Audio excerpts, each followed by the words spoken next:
Cruise news time. Wow, NCL cruise ship strikes an iceberg. Is cruising recession proof? And there's a new concept for vacation, an air cruise. This seems crazy to me. I need to know what you think about it. Cruise news. Let's talk about it.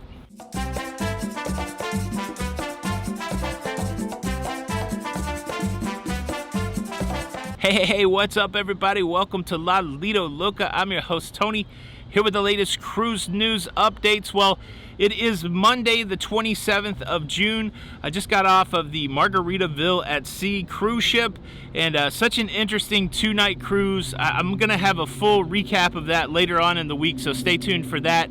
But yeah, you might be surprised who I think this cruise is for. And I saw some cool stuff while cruising on the Margaritaville at Sea. I saw those crystal cruise ships that have been auctioned off. We've talked about that last week on the show. Well, here they are. This is the Serenity and the Symphony, Crystal Serenity, Crystal Symphony, moored off of Grand Bahama. I don't know what this other thing is. There's a lot of cargo going on in Grand Bahama. Is this an oil rig next to those two ships, or is that like a cargo thing? I don't know. Anybody that's got any knowledge about that out there, let us know in the comments. And then also, this is going to be a little anticlimactic. Last night, the Disney Wish, we could see it out in the sea. I wasn't able to film it really well, so here's a really grainy, off in the distance picture of the Disney Wish. But we looked on Cruise Mapper, it was the Disney Wish, and from the naked eye, you could see the Disney funnel. So I've seen the Disney Wish. That's kind of exciting. But let's talk cruise news, and then I've got more stuff to talk. We'll talk hockey. Look, calm down. We'll talk hockey, but let's get the cruise news out of the way for the cruise faithful, and then we will talk life and other things. But yes, cruise news story number one, we're talking a Norwegian cruise ship has run into an iceberg in Alaska. Now, it's a small iceberg. It's called a growler. The Norwegian Sun ran into it. Norwegian released a statement saying that the ship was in dense fog. They did not see this iceberg, this growler. I think in our minds, when we think iceberg, obviously we throw back to the Titanic hitting a big iceberg. These growlers are small, like the small pickup truck or a piano, that kind of thing. And typically when you hit one of those, you're running into it with your propellers or your propulsion system. And so the ship's still, moving, but they have to get back and get to a place where they can make sure that the ship is okay to continue its voyages. They are skipping their next port stop in Skagway, Alaska, but instead returning to Juneau so they can inspect the ship. Wow, this is a challenging season for Norwegian because it was the Norwegian Escape that ran aground down in the Caribbean, and now we have another Norwegian ship bumping into an iceberg. We'll continue to track along with this, see what happens to the passengers on board, see if any future cruises are canceled. It's pretty wild. Cruise news story number two, we have Carnival CEO Arnold Donald talking about second quarter earnings for Carnival Corporation. They took a big loss for the second quarter. That continues to be the story, but hopefully less and less of a loss as time goes on. But during the earnings call, there was a conversation about a potential recession and what a recession would mean to cruisers, cruise industry. And Arnold Donald's like, yeah, I think we're recession proof. He makes the point that because of the pandemic, there's a lot of people that put a lot of money into savings, and that the unemployment is at an all-time low right now, and that there is a pent-up demand like no other time in history.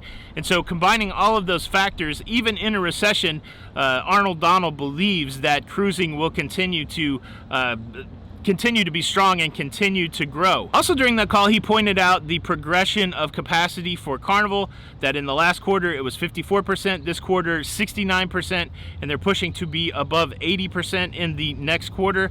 And this is for the whole Carnival Corporation as cruise ships come back online. The ultimate goal, I think, is to get to 100% capacity or more. This is something interesting you have to remember about cruising. They base their 100% capacity off of double occupancy, 2 people in a cabin. But if you start putting 3 and 4 people in a cabin, you can exceed 100% occupancy. So I think the long-term goal is to get above 100. Now, the other thing that he mentioned that I thought was real poignant was that because of the pandemic, people are more interested in experiences than stuff. A meme that I've been seeing is, I would rather have a passport full of stamps than a house full of stuff.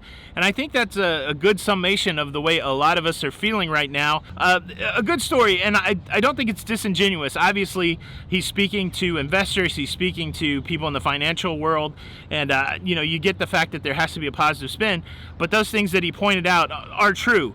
And so it will be interesting to see if cruising really is recession proof. I know there's a lot of people out there, spectators are like, well, no, I think they're just going to go out of business, but that's going to be the interesting thing to watch over the next few months into the next quarter, that kind of thing. Will cruising continue to rebound, or will it struggle? Also, Carnival have been talking up some of the end of their shortages of staff members. They're bringing back the VIFP Platinum Party, and so things are starting to change in a positive way in the Carnival space. Look, I'm always, you know, glass half full, so I'm taking these as positive indicators that cruising will continue to rebound. How about that? Now, cruise news story number 3, really interesting, kind of mind-blowing, and I'm interested to know whether you guys would be interested in this type of cruising. But before I get there, let me quickly invite you to subscribe. If you like staying up to date with everything that's going on in cruising, please consider subscribing with the notification bell on. That way you don't miss out on any of these episodes. Look, we're trying to get to 18 million subscribers. It's going to be a long journey, but we need every one of you to be on that journey with us. Subscribe. That way you get notified. You can be some of the first people to catch the show. Notification squad, my friends, my family, notification squad. Are you the squad leader? Thank you in advance. Now, cruise news story number 3, kind of a futuristic sci-fi story. There's a designer out there that is proposing to build a 5,000 passenger flying hotel that never lands. A cruise in the air that never stops. 5,000 passengers. Now, it's fantastical the way that they're planning to do this. They want to put 20 engines on this air vessel that is powered by nuclear fusion. And the designer is suggesting that the whole thing be automated, that this thing's going to be so technologically advanced that you don't want humans in the middle of it mucking up the system. Now, certainly there's going to be humans on board, more of in a service capacity, but they're talking about a cruise ship in the air, as it were, getting a cruise ship to fly, shopping, restaurants, swimming pools, dance clubs, all in the air for 5,000 people. It never lands. It's running off of nuclear fusion, and the way you get there is they're going to fly you up there and somehow air bridge you across to this. This sounds like, I read it, but it's on 4 or 5 different sites. I read the brief. It seems like it's a made-up story, and but it's a wild concept. So I like my cruising on the ocean. Certainly the danger is the cruise ship sinks and you have to deal with the ocean, and that doesn't usually fare well for human beings. But I like my chances in the ocean better than dropping out of the sky. While this seems like a really cool idea, I think I would be hesitant to spend a day, a week. How long would you be comfortable staying in the air? Like, I've flown for 13 hours before. That seemed like a long time. You know, it wasn't wide open like a mall. It wasn't like a cruise ship. If that would have been the case, maybe that would have been more comfortable. But wow, how long would you do this? Would you spend 7 days flying around in the air for a cruise experience? Or does that just seem crazy? I guess that is my question for the comments. All right, so let's move from cruising in the air, cruising on the water, to cruising around a sheet of ice with the Lord Stanley's Cup hoisted over your head. One of the coolest rituals in all of sports, in my opinion, and a big congratulations to the Colorado Avalanche. I wore the Bolts shirt the other day, the Tampa Bay shirt. I manifested a win that night. I didn't wear the shirt yesterday, and some of the guys that were with me on the cruise ship are like, you're going to mess this up for all of us. And I was like, no way. We gathered up in the cabin last night. We watched the hockey game, and man, it would look like it was shaping up to be another night for Tampa. Strong first period, and then the Avalanche. You know, here's the thing. Once you're in that winner's position, once you're in that I can win the cup position, as the Avalanche were in the second period, it's hard to overcome that. I was really hoping that this series would go one more game deeper to a Game 7 and just have a big duke out in Game 7. But congratulations, the Avalanche. It was a great series. Again, that's the only hockey I've watched this year. I'm pretty much a bandwagon fan, but the hockey was so good in that series, I'm tempted to really follow it next year. But I'll be back to cruising, back to nerdy stuff, and everybody who has enjoyed the hockey talk, that's probably it for the channel until something else interesting happens. But again, congratulations to Colorado.